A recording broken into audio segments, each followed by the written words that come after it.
Welcome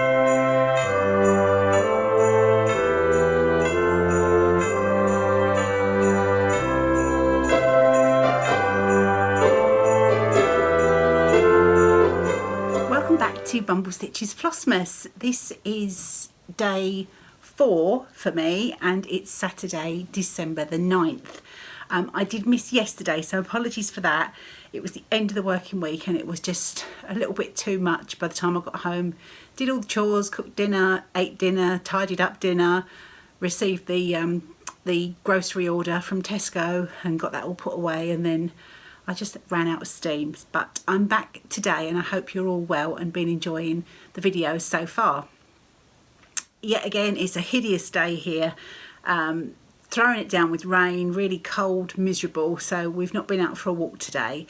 But Lulu and Enzo did pop by to visit us this afternoon, so Alf's had some good fun playing with Enzo, which he's quite tired now that Enzo's gone. He's having a little nap on the sofa, but he will be back a little bit later for his treat. So what have I been up to since I saw you last? I haven't got a huge amount of stitching to share with you, but I do have 2 starts since I saw you on Wednesday. You know I was going to go for Stacey Nash's It's a Wonderful Life pin keep drum as my next start. I'll just share the chart with you and I'll show you how I got on. There isn't much, so I don't want you to don't get too excited. It isn't. This is actually this is the project here. This is actually huge, this project. I didn't realise until I got it out and looked at the chart and started stitching. This drum is approximately 6 inches high and it's about 5.5 inches in diameter. So it is not a small drum. It's difficult sometimes to see without anything for sort of context next to the picture. I thought it was going to be like a little drum, but it's not. It's a big drum. So this is definitely going to be a project that takes a while. And as I said, I have got a little bit of a start to share with you. I started in the middle because I wanted to make sure I had enough space on my linen, and I did just enough of the berries and leaves so that I had a starting point for the roof of the house. So I've got a chimney and the startings of the roof. So it's a tiny start, but it is a start, and I think it's going to be really pretty when it's done. But as I said, I think it most definitely won't be this Christmas, and the size of it, who knows if it'll even be next Christmas. So I'm going to pop that one away in my little project folder. Now, I asked you if you liked the green polka dot ribbon or the red gingham for my little sled finished, and a lot of you voted for the green polka dot. You were with me. Quite a few were in the red gingham club, but I did opt in the end for the green polka dot, and there he is. So I actually watched a tutorial on FlossTube by Helen D. She has some really good finishing videos if you wanted to check those out. And she finished a little sled exactly like this. I mean, it's a really simple finish. There isn't much to them, but she gave some handy hints for the cutting out. Mine isn't perfect, but she gave some little hints for that. And also she used double-sided sort of stitchery tape. And I did the same thing to stick it to the sled. And her hints for that were really handy. Now, when I went to do the bow with this ribbon, as you can see how shiny it is, it's super, super slippy, and getting a decent bow was not going well. I could have got a bow, but it would have been quite big. So in the end, I had to make a bow by cutting some ribbon off, sort of folding it into a loop, and then stitching the middle together to pinch it into the bow shape.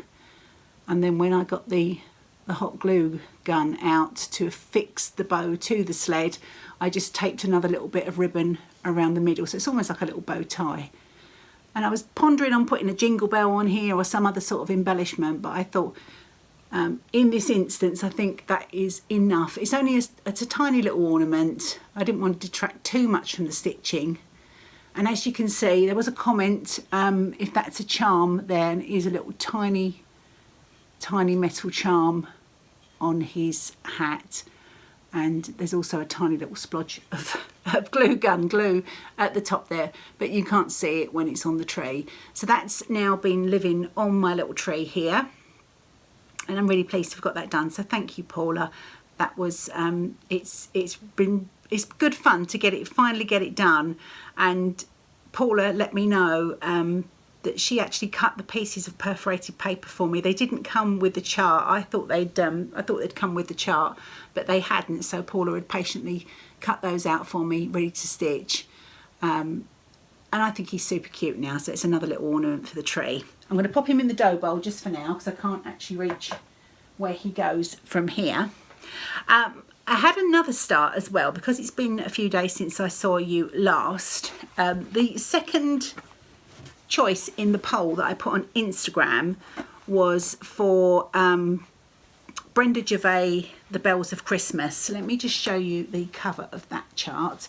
And I made a little start on this last night. Again, with all the things that were going on, I didn't have a huge amount of time, but I wanted to at least get a few stitches in to get this project started.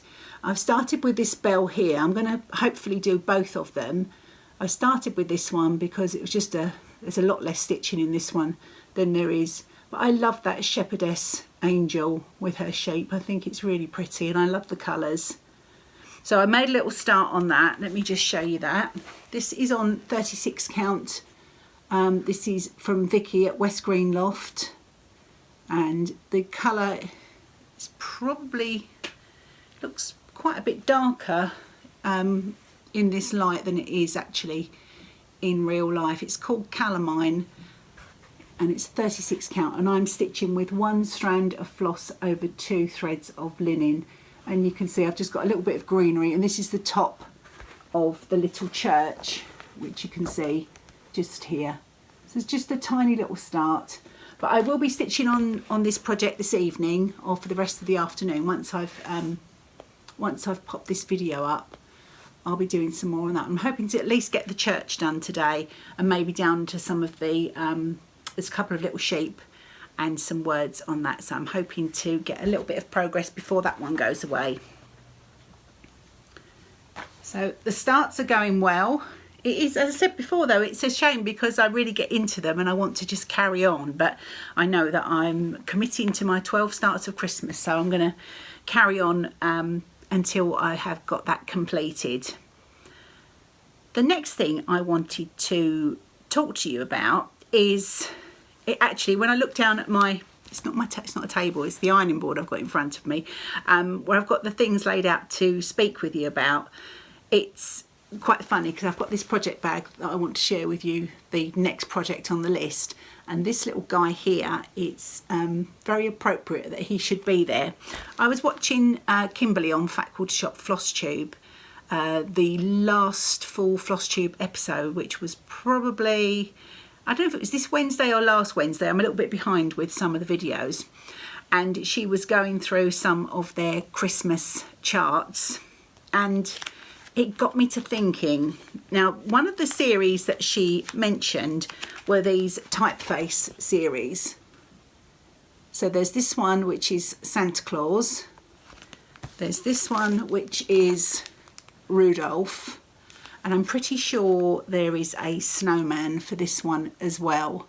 I think that might be all of the Christmas themed ones. But I thought to myself, how fab would these look if they were stitched? I wouldn't want them to go on the wall necessarily, but stitched small as pillows, and possibly not on black, possibly on a more neutral colour. And it really got my mind going. I was really excited about it.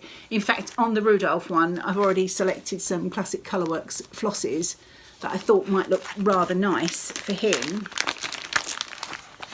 I know I can't start any more projects this year. Maybe in between Christmas and New Year I could make a start.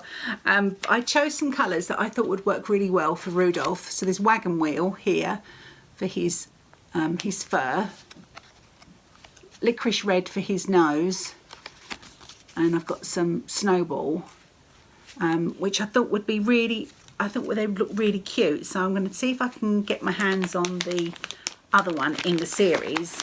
And then Kimberly was showing the I've only got one of these as a hard copy, but these have been from Stitch Quarterlies, and there's Mrs. Claus here. There's a Santa Claus, there's a vintage looking deer, reindeer with a red nose, which is super cute, and they've just released a snowman, and it was one of them where I was like, oh, I must stitch him because he is just the cutest thing ever. I'm going to pop a picture up here so you can share in my excitement for this snowman. He is the perfect vintage snowman, very much like this little guy here. Really cute.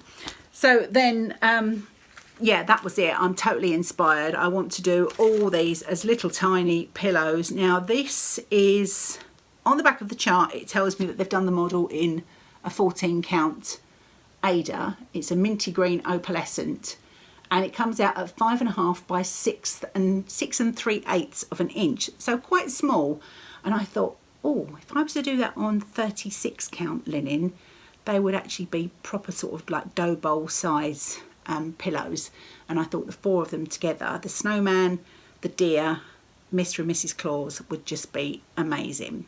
And Kimberly did mention this. It's not entirely, I had kind of had the idea, I'm not saying this is my idea, I'd kind of had the idea already with these because they had their patriotic typeface series, which was smaller. But then Kimberly said herself, wouldn't these be amazing as little pillows? And I thought, yes, Kimberly, yes, you're right, they would be absolutely the cutest thing.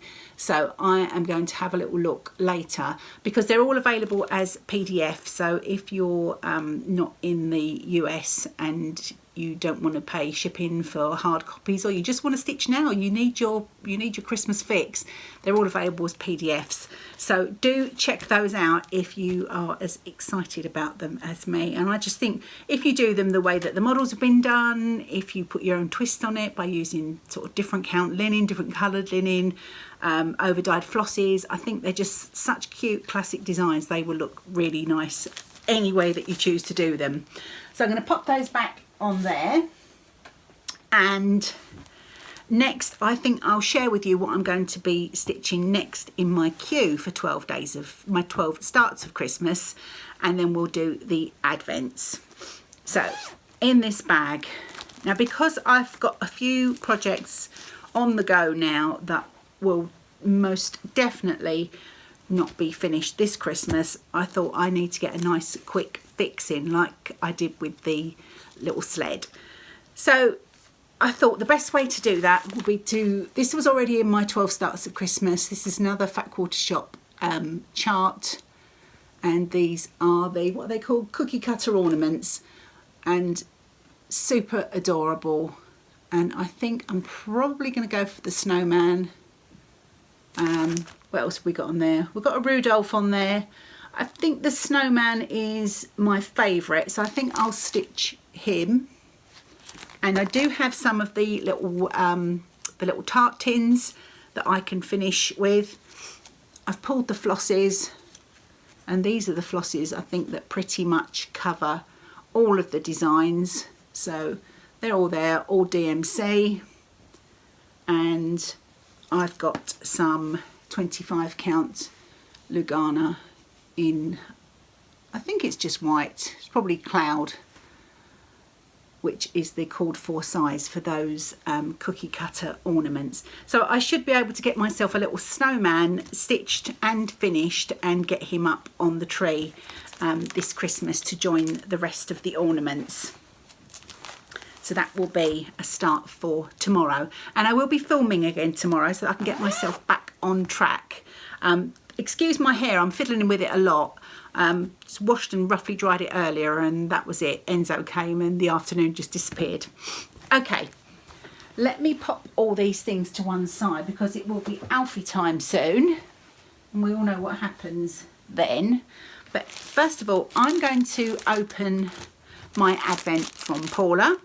So it's day 4, and I'm very proud of myself for the restraint that I'm showing, even if I haven't had time to video, that I'm not opening the gift.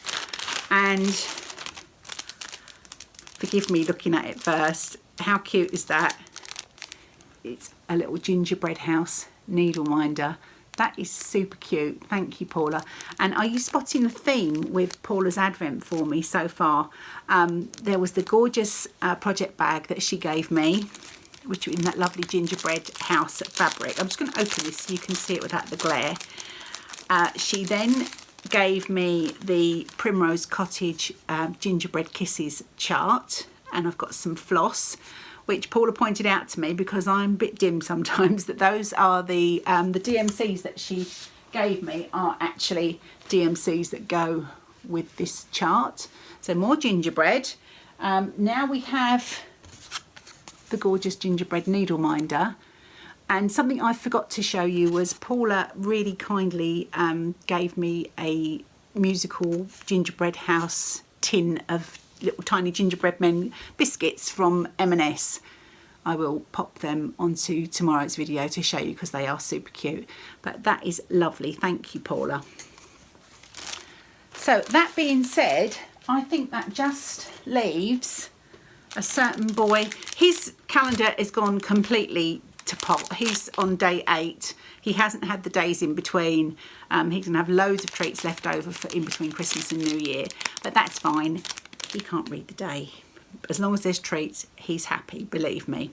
So I will go and get Alf and we'll give him his treat, and that will finish today's video. Ready? 1, 2, 3. Up, see? Up, up. Oh. Okay. Alfie? Alfie, are you going to sit? Sit. Good boy. Give me your paw. Good boy. There you go. I think Alf has realised the best way to get his treat is to be a better boy. So he's enjoying that. I'm going to pop this video up and enjoy the rest of the afternoon stitching, and I'll look forward to seeing you all tomorrow. Take care.